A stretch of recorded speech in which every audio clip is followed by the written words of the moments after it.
wondered why large passenger aircraft store their fuel in the wings? At first glance, it seems counterintuitive. It would make more sense to store fuel inside the fuselage. There's more space, better protection, and a structurally stronger environment. But in aviation, decisions aren't made based on intuition. They're the result of precise calculations, and storing fuel in the wings is one of the most deliberate engineering choices in an aircraft's design. When people try to explain it, the answers are usually simple. The first is space efficiency. The fuselage is packed with passengers, cargo, and systems, so fuel is moved into the wings. The second is that wings have unused internal volume that can be utilized. Both explanations sound reasonable, and to some extent they're true, but they don't explain the real reason. If this were only about space, fuel could be stored almost anywhere, in the lower fuselage, near the tail, or distributed across multiple tanks. But engineers don't do that, because the real question isn't where fuel fits, it's how its position affects the aircraft in flight. We're not just talking about storing fuel, we're talking about distributing tens of tons of mass inside a flying structure, and at that point, the problem changes. It's no longer about available space, it's about where that mass will have the least impact on stability, control, and efficiency. To understand that, we need to look at one of the most critical concepts in aviation, the center of gravity. For an aircraft, this is absolutely crucial. If the center of gravity moves too far forward, the aircraft requires more control force to maintain its pitch. If it shifts too far aft, the aircraft becomes less stable and more sensitive to disturbances. In both cases, control loads increase, fuel efficiency drops, and overall stability suffers. That's why engineers carefully calculate how every major mass is distributed inside the aircraft, and fuel is one of the largest. In large airliners, we're talking about tens of tons. But there's a key difference. Unlike passengers or equipment, fuel is not constant. It's continuously consumed, which means the aircraft's mass distribution changes throughout the flight. That's the core problem. So engineers place fuel where its consumption has the smallest possible effect on the center of gravity. And that location turns out to be the wings. They sit close to the region where lift is generated and near the aircraft's allowable center of gravity range. As fuel is burned from the wings, the aircraft's balance changes only minimally. As a result, the aircraft remains stable, predictable, and efficient throughout the entire flight, without constant corrections. But even that doesn't explain everything. If this were only about center of gravity, fuel could be stored in the central fuselage and still work. Yet in reality, most of it is still stored in the wings. When you look at a wing from the outside, it seems thin, almost empty.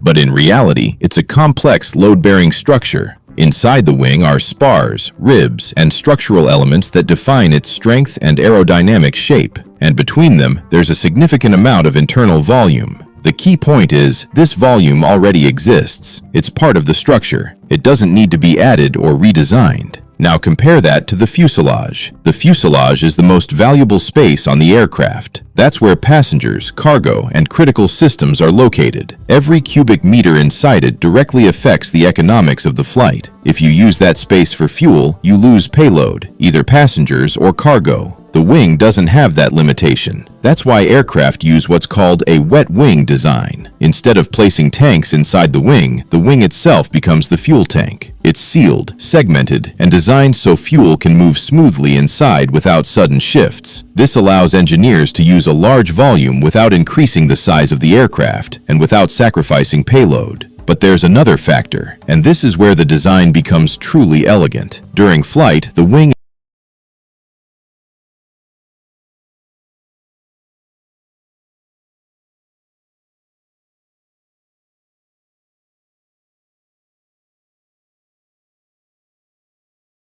You've stood on a boarding bridge, looked out the window, stared directly at the belly of a massive commercial airplane. And you probably noticed nothing unusual.